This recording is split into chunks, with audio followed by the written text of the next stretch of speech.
I've been trying to get my hands on some free sodium-ion batteries for a while. When they first started making them in late 2023, I did order a few cells, but I only ordered 4 of them, and it wasn't really enough to do a whole lot with. And I've been bugging various companies to send me one. Finally, out of nowhere, this brand Acoucou offered to send me a motorcycle battery. And I happened to look on the website and saw that they had an upcoming YTX14 amp hour sodium-ion battery. And I was like, well, if that's going to be coming, I would like to wait for that. And they were like, sure. So we have a 14 amp hour sodium-ion battery. For my uses, this is better than lithium iron phosphate, and definitely better than lead acid, because lithium iron phosphate has the issue where when it's really cold, you can damage the battery. Meanwhile, sodium ion batteries, they just don't care at all about temperature. I think you can use them down to negative 30 Fahrenheit or maybe a Celsius, I can't recall.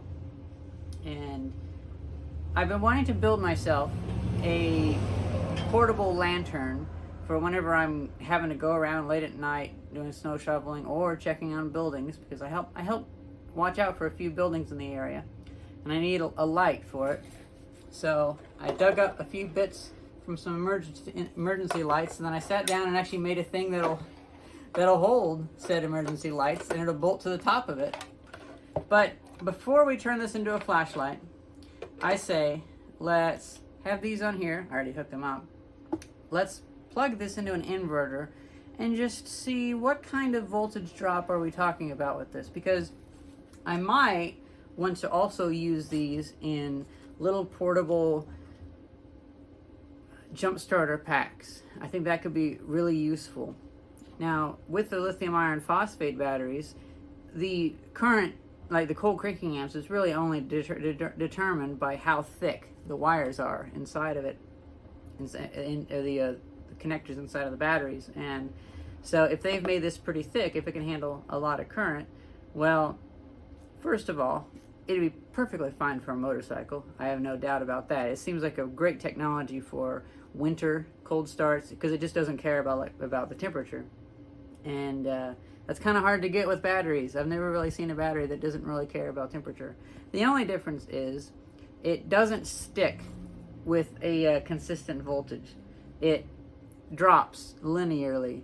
You know, lithium iron phosphate has a working voltage between, say, 3.7 volts per cell, and then 3.5 volts or 3.3 volts, something like that. And anything less than that, it's dead. And, well, you can design a circuit to use 3.3 volts or 3.5 volts and you'll be good. With this, its working voltage goes from, I think it's like 3.95 volts per cell down to 0.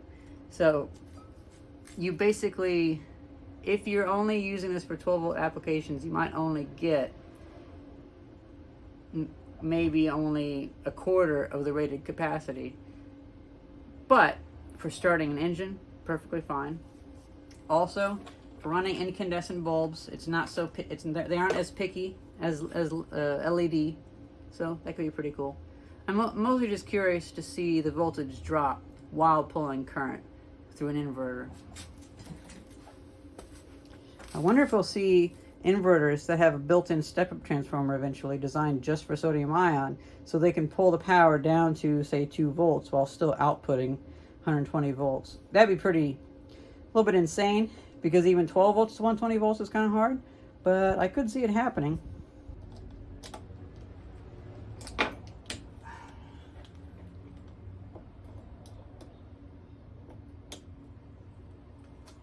Pretty good. Kind of hate how that's upside down, but whatever.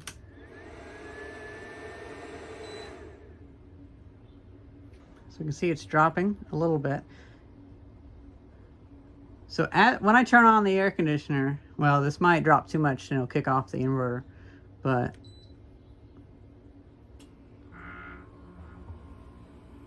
wow, it's actually running, but it keeps dropping. Look at that. Okay, so part of that drop is from the just the current being drawn, and there's a voltage drop across it. Well, shoot, where's my thermal camera? Some of the heat is in the wires. Of course, there's the power meter right behind it. The smart meter stays pretty warm. It's a bit unfortunate, but so the crocodile clips, the alligator connectors, they're a bit of a resistive point there, but not too bad to be honest. 10.9, 10.8 volts. It'll complain around 10.5, I believe. So yeah, these aren't really thick connections, so this isn't a really great test, but that's really cool. So we're pulling 405 watts. It's going from down to 11 volts at the end of it. And I wouldn't be surprised if you probably will have the voltage go down to like 7 volts on a motorcycle when starting, but it's not a whole lot. So as you use the battery, the voltage goes down. Now it's complaining. Now, let's see how the voltage goes up when it's not under load. So this is really unfair on this battery. It's so tiny. But you can see that with, let's see, 400, let's say 40 amps, it dipped down about 2 volts-ish. Now, there's another issue with this setup, that the multimeter leads actually are touching the alligator clips and not the battery terminals themselves. That's just fascinating. That is kind of cool. I feel like this should be fine for a motorcycle, but I'm not going to put it into a jump starter pack. I might wait for the 20 amp hour version. And I'm also not going to be putting it into my friend's generator because, oh yeah, I can feel the top is warm, bottom not. So there was some resistivity just because I didn't have it bolted on. So that's also another error in the test. So I think that actually is really cool that it was able to handle that. Now, let's play around with my little lantern. I'm actually fairly excited about this. I first looked through my connectors, or my boxes of switches, and I realized one of these would be pretty good. I didn't end up going with that one. I ended up going with this one. And I found these lights on an emergency light. I didn't realize they were 6 volt. So when I plugged them in, I burnt them, but I did happen to have 12 volts that I took out on a job years ago. So I have some 12 volt ones, and they just plug right in. Actually, I think I have to replace this one, truth be told.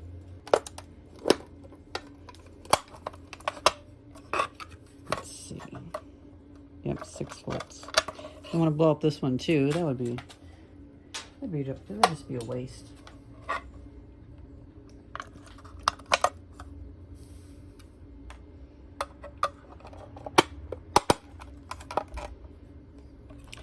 Now, time to clean this up. I went through and just made a quick 3D model and had it printed. Then I just went step by step and made it all external.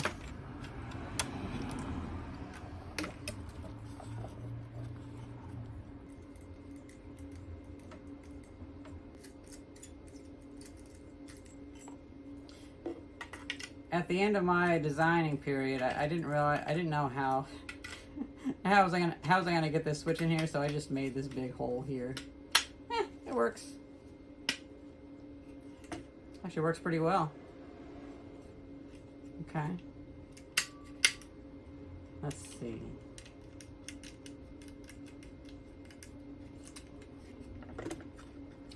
Ooh.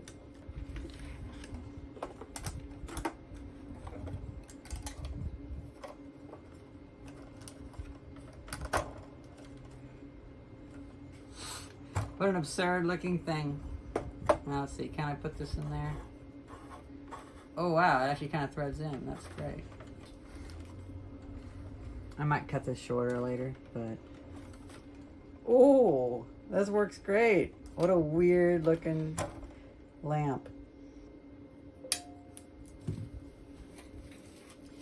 Time to do a bit of soldering. Maybe I can just do it with the connectors. I did one nice thing for myself, and I actually made a little tunnel that goes all the way through to the very back. So I can actually put the wires back here and do all this. It was, again, one of my little last minute, now let's just add a hole. I like how this is holding it on without even having the screws on. That, not bad for just 20 minutes of throwing a bunch of models together. You can really see that I just threw a whole bunch of stuff together.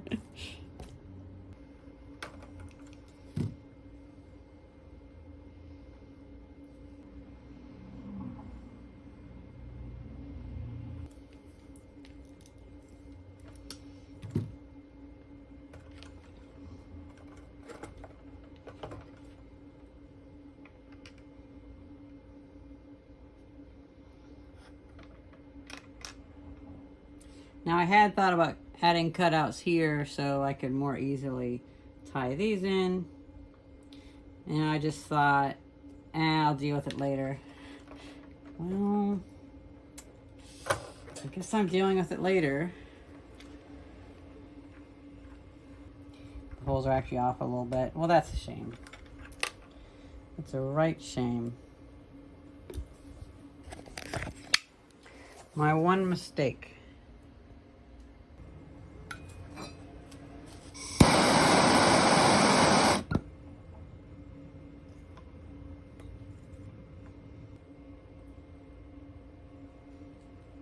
I realized using a flame and a drill bit is such an easy way to go about things.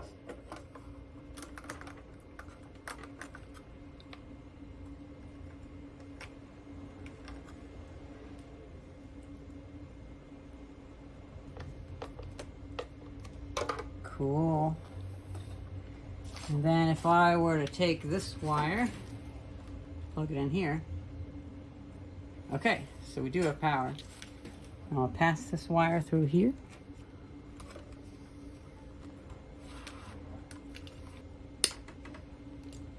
Cut that off.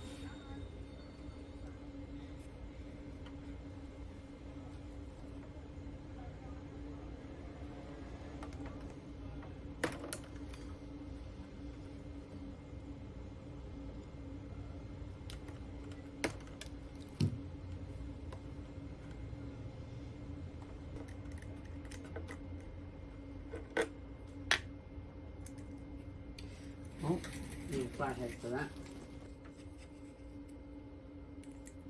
Now, I haven't actually checked if this switch works. That'll be my undoing if it doesn't. Look at me being all impromptu professional with actual connectors and all that. This is unheard of with me. Unheard of. Okay, and then...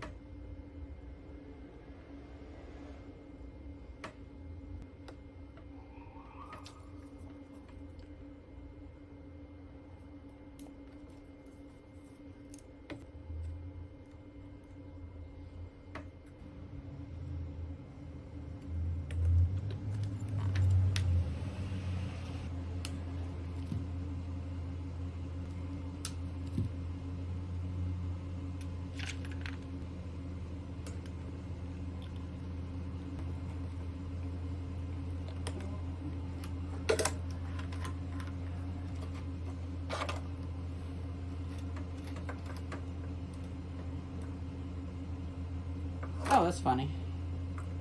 I'm turning it on. And then just put that there. That.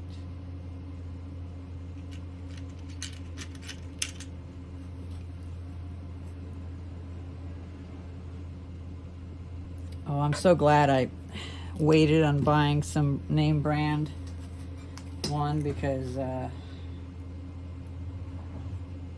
oh, cool. It's on while it's up. I'm so glad I waited on buying some name brand light, because that costs money. And this, the only thing that I bought for this was this kit, but I bought that for another project anyway.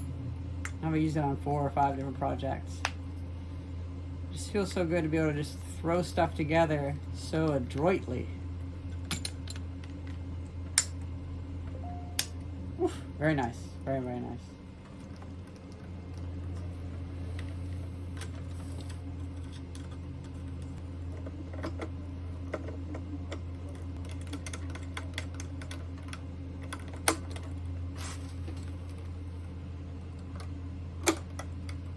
Oh, I like this thing so much. And I like how it's right there, too.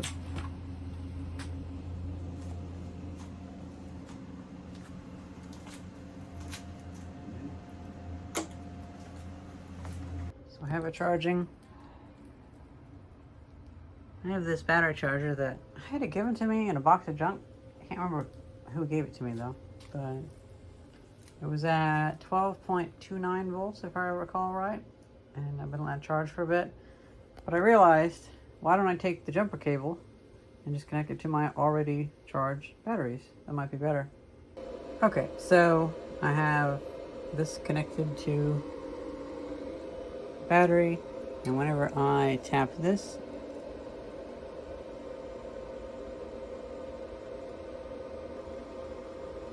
it may have popped the circuit breaker, or the fuse inside of it. Let's see.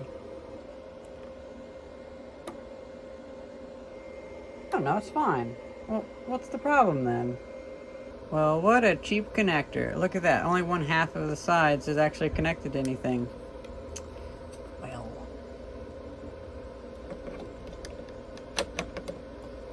The more you learn. Okay, so then... Okay, so we have a 0.8 volt difference there.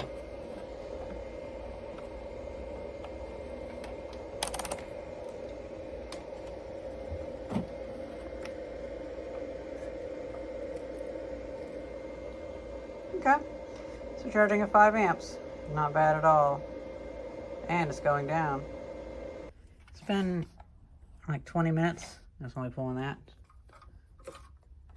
Not bad at all. It's at 13.2 volts, which is like 85% charged.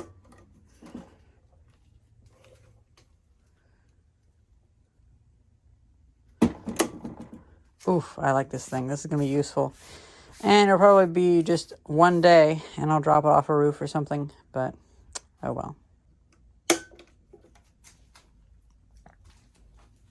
We are so spoiled with LEDs. So spoiled.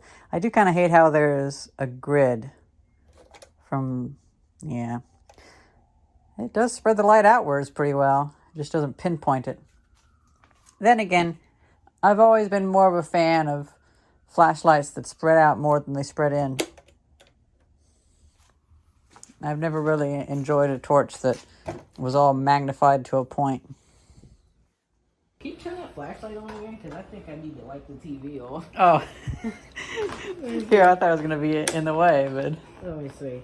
Oh, yeah, girl. I need to wipe off something. Okay, get your microfiber cloth. So we just had a friend gift us his old Nintendo Switch. And I'll probably be giving him some tools and stuff like that. Who knows?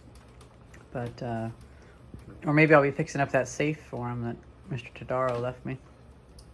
I mean, Mr. Tadaro's not dead. I know you may sound like he just got sick of driving out here because he lives near Reading, so yeah. he closed up his shop.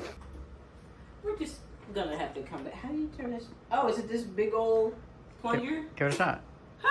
Do you like that? I do. That was in the box of electrical things Mr. Melson gave me. Oh, that's cool. It's like a, I think it's actually the headlight So, switch. oh, okay. I mean, I call it a plunger. I don't know what it is. I mean, I actually think plunger is like the right term for it. You want to pull it up again? Yeah.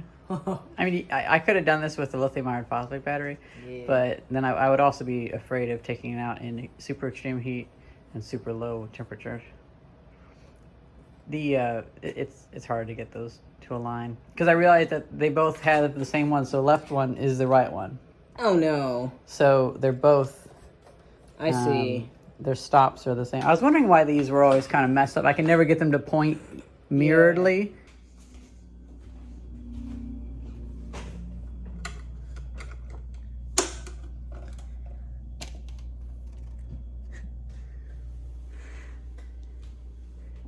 You know what? This works pretty well. I'm pretty happy.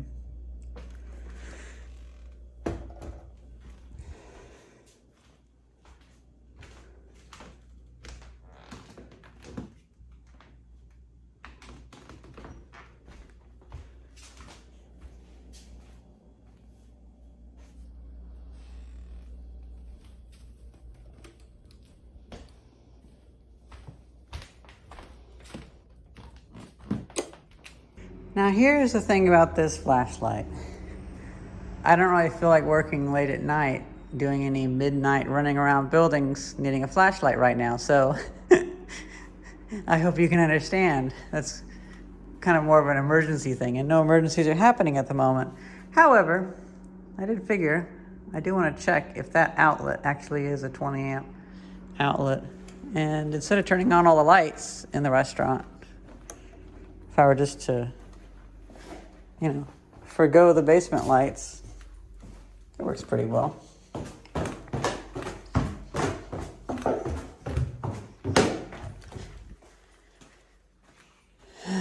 So now I'm just gonna trace this outlet.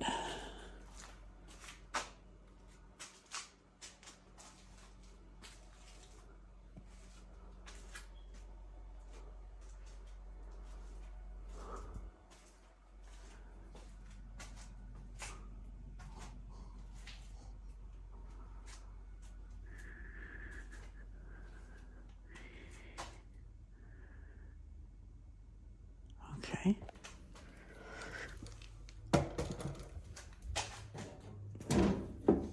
Ah, right, I forgot he put the panel on, so...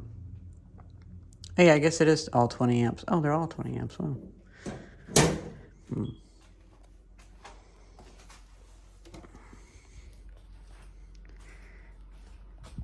It's a pretty wide light, but it works. This battery will probably last a few hours with it. If it was LED, it would last like 30 hours, but oh well.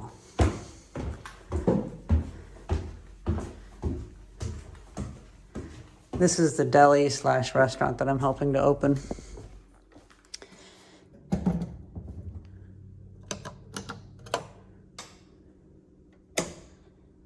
I just realized I've been looking for a use for this thing. I just built it a few days ago.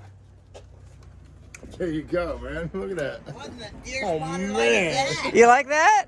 Find deer out here in the main line? Nice. We have a few. That's a soft light.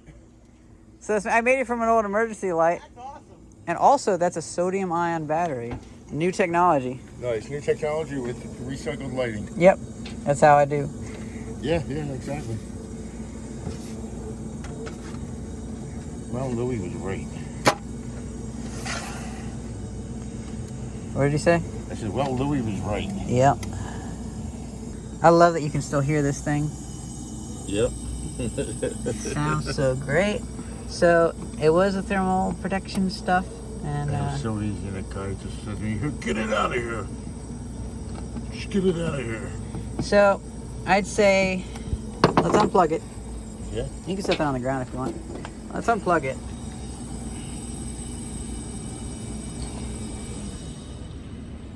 Okay. Yeah, it's like this is super cold. Yep, so it's working And proper. then I can button it back up because I just have my little test leads on. Oh, you know what? They were kind of toasty, so it's probably good. I find it interesting how this is the same exact size compressor as one of the refrigerators. And how simple. I know. How simple it really all is. Amazing. Yeah. I don't know what this big thing is. This is a part of the past that it's like a big rotary switch. Okay. And then I'm gonna grab this Yeah, thing. power it up. Oh, nice. Nice. It actually sounds better now that you put it together. I know. Because this cap's on. Okay, well, bucket of parts had to be consulted, but it's all good. There you go. Thank you so much. You're welcome. Thank you so much. I know. Oh, yeah, you're right. You're right. Thank you very much. I'm You- so happy to meet you. You are very welcome. I'm glad you brought this by. This was a fun little adventure. Yeah, it really was. I mean, thank you. No, it gives me purpose. And now the question is, Just to notice there's other people out there just as crazy as I am. I know. Not really. We're eccentric. We're not crazy. I think we're what people should be. Yes. We should spread our knowledge. Well, everyone, I think we'll call it there. I'm really happy with the sodium-ion battery. I've actually been wanting to get a number of these and mess around with them more because I think they'll be very useful in different weather situations. And for things such as running incandescent bulbs, I think they should be okay. We could also see about getting one of these and modify them to run with a step-down converter, and so they can run anywhere from 12 to 6 volts to run 6-volt applications. That could be pretty cool too. And, well, thank you very much, Acoucou, for making and selling this, and thank you very much for sending this to me. I think this would be good for motorcycles, but it would also be good for other applications as well. Definitely an upgrade for outdoor things over lithium iron phosphate. Hope you guys enjoyed this video. Thank you very much for watching. See ya.